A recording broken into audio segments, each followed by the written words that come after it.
Etiología, valoración y tratamiento del dolor de hombro en nadadores de competición, revisión bibliográfica, presentado por Mariana Cárdenas y Tatiana Ferreira.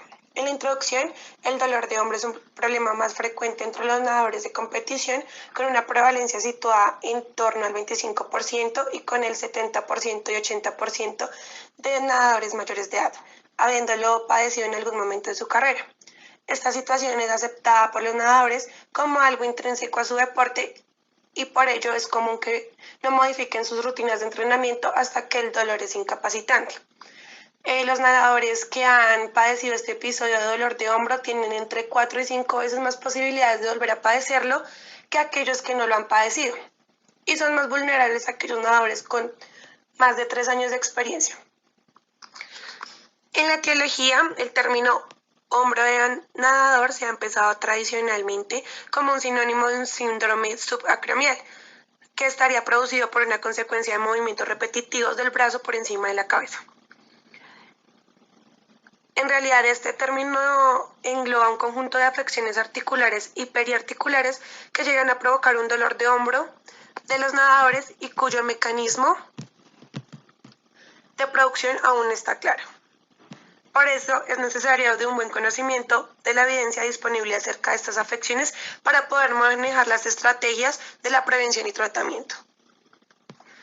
La patología subacromial es desarrollado por el contacto entre el arco coracoacromial y el tendón del manguito rotador que causa la patología.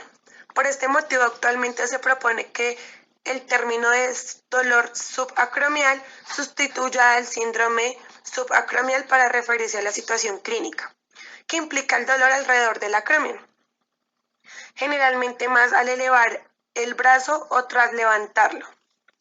El término engloba patologías estructurales como la bursitis, tendinosis calcificante, tendinopatía de manguito rotador parcial del manguito o tendinitis bicipital. El mecanismo de generación intrínseca del tendón, basado en el modelo continuo de la tendinopatía, implica una transición desde el tendón normal a la patología irreversible. Según el modelo de la carga que percibe el tendón, es principal componente patoetiológico del mismo.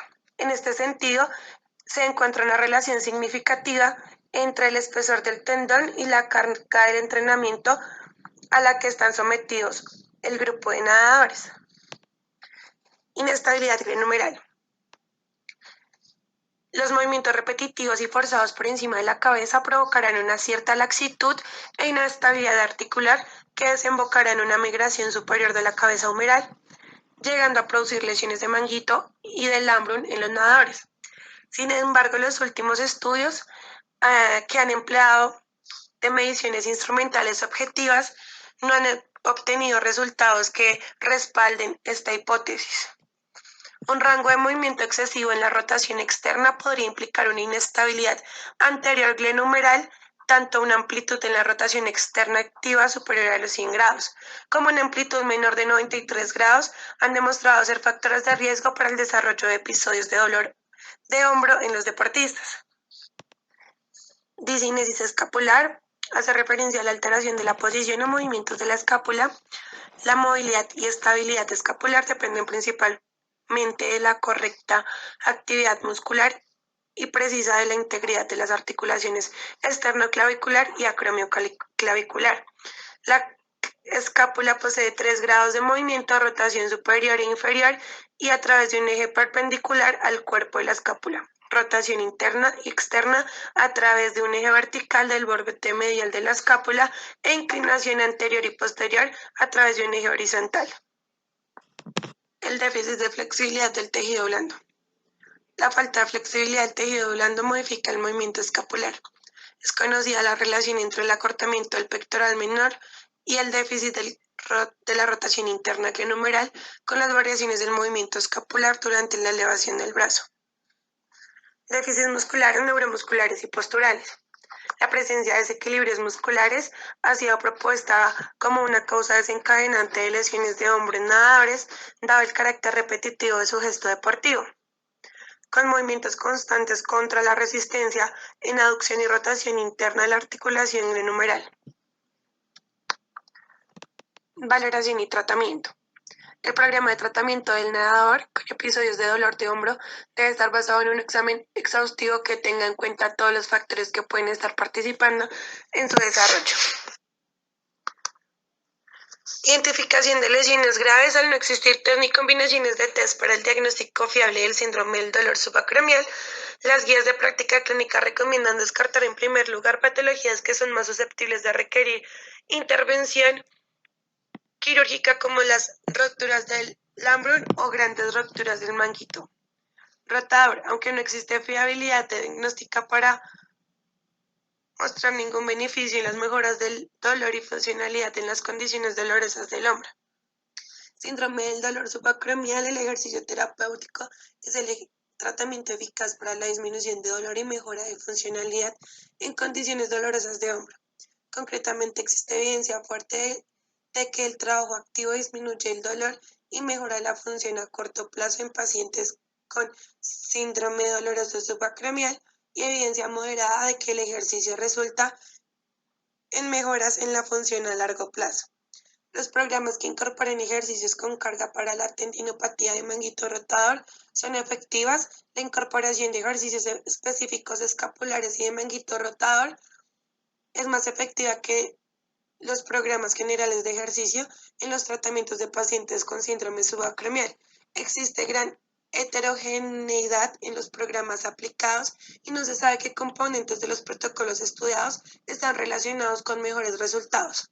Existe evidencia leve que indica que el láser parece ser más efectivo que los rayos ultravioleta en la reducción del dolor a corto plazo.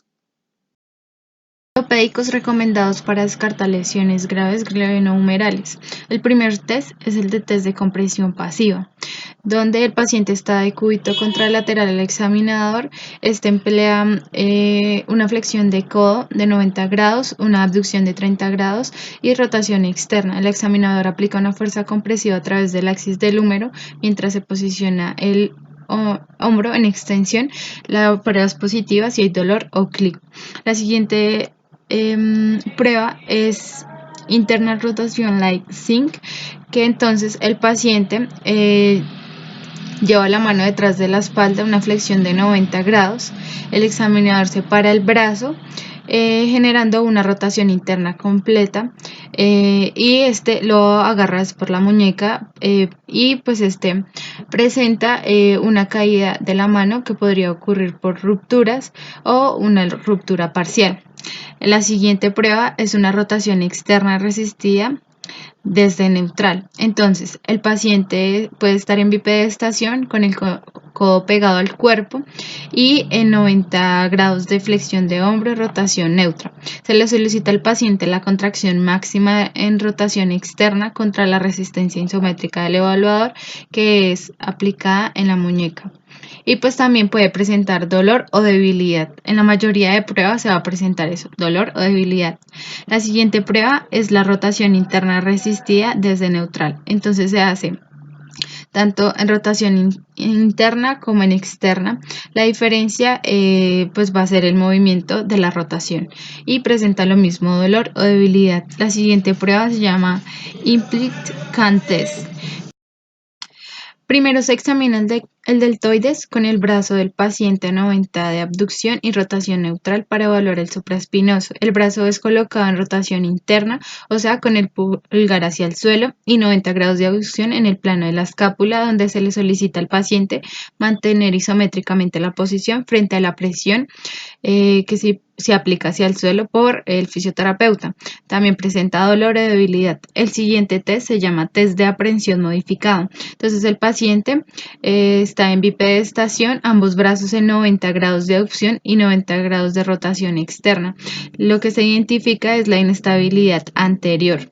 El paciente presenta un aprensivo episodio de inestabilidad. El siguiente test es de recolocación. Entonces el paciente está en decúbito supino, el brazo del paciente es colocado en abducción y rotación externa de 90 grados. Se le pregunta al paciente si en esta posición siente inestabilidad o dolor, y si es así, la cabeza humeral es inestabilizada con una fuerza posterior directa para recolectar la cabeza humeral y evitar su luxación anterior. Entonces el paciente en esta refiere pues que la dirección de la cabeza va posterior dejando sentir aprensión. El último test es test de liberación anterior. Entonces en este se identifica la inestabilidad anterior. El paciente está en decúbito supino con el brazo 90 grados de aducción y con el codo a 90 grados de flexión. Con una mano el examinador sostiene el antebrazo y con la otra es colocada en la cabeza humeral, donde se aplica una fuerza directa sobre la cabeza humeral mientras es llevado a rotación externa extrema o máxima. En este movimiento, pues la cabeza humeral es liberada y es positiva a la prueba cuando presenta dolor. El déficit muscular o síndrome del dolor miofacial. Entonces, pues esto resulta ser relevante a la valoración, ya que presenta pues un síndrome miofacial, ya puede ser responsable por la sintomatología del nadador y agravarse con una patología subacromial.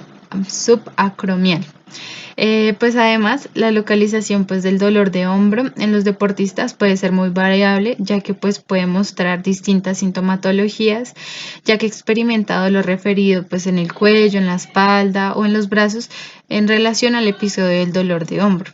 Pues acá recordamos esto, que todas las cadenas van a estar conectadas y no quiere decir que porque duela el brazo es cuestión del brazo la lesión, sino también tenemos que verlo de manera integral, que la lesión puede ser en el hombro, pero puede irradiarse en la espalda o en otras partes del cuerpo.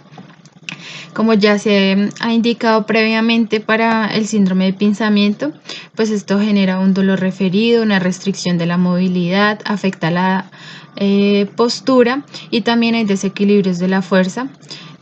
Como ya había dicho mi compañera, hay dinestesia escapular, por lo que resulta de una gran importancia pues la identificación y el tratamiento para el abordaje de este déficit. También hay una técnica que se tiene en cuenta y es la punción seca, que es con un mayor grado de evidencia para su empleo en el descanso del dolor relacionado con el síndrome del dolor miofacial. Tanto el tratamiento puede durar como 4 semanas.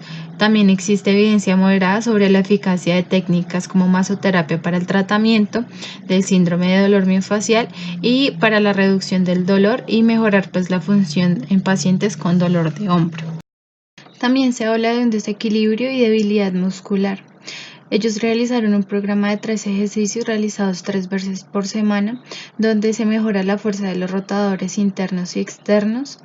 En este programa, una vez ya abandonado, se pierde como todo lo que se había hecho, ya que el máximo pues, reclutamiento de las fibras y el ejercicio se ha manejado de manera controlada.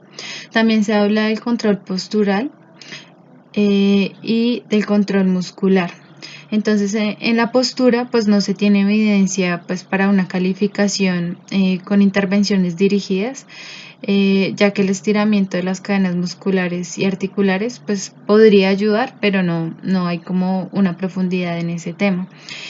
También se hace una recomendación establecida por observaciones, prestando pues atención al peso, a los planos que se genera cada movimiento del deportista.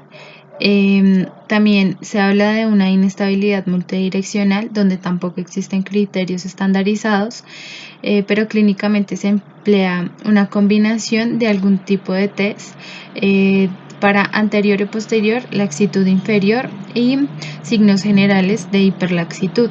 También hay otros factores relacionados con el entrenamiento, que son las cargas, donde lo que se busca es que sea de manera progresiva y no haya riesgos de lesión o de complicación, ya que existe un aumento pues de presión sobre el espacio supracromial, recordando pues que son nadadores. Manejan un protocolo de prevención pues dado el dolor de hombro, ya que los nadadores pues tienen problemas frecuentes y repetitivos a lo largo de su carrera deportiva y siempre van a tener episodios cuando no se maneja la lesión ni se hace un tratamiento de rehabilitación.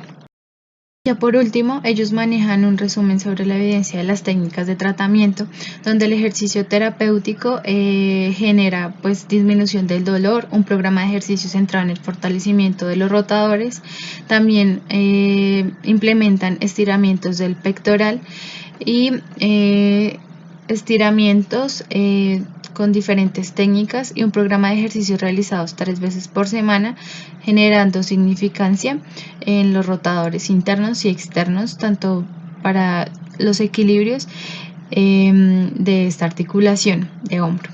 También implementan el láser terapéutico, el ultrasonido, la diatermia, estimulación eléctrica mediante acupuntura, terapia manual y punción seca.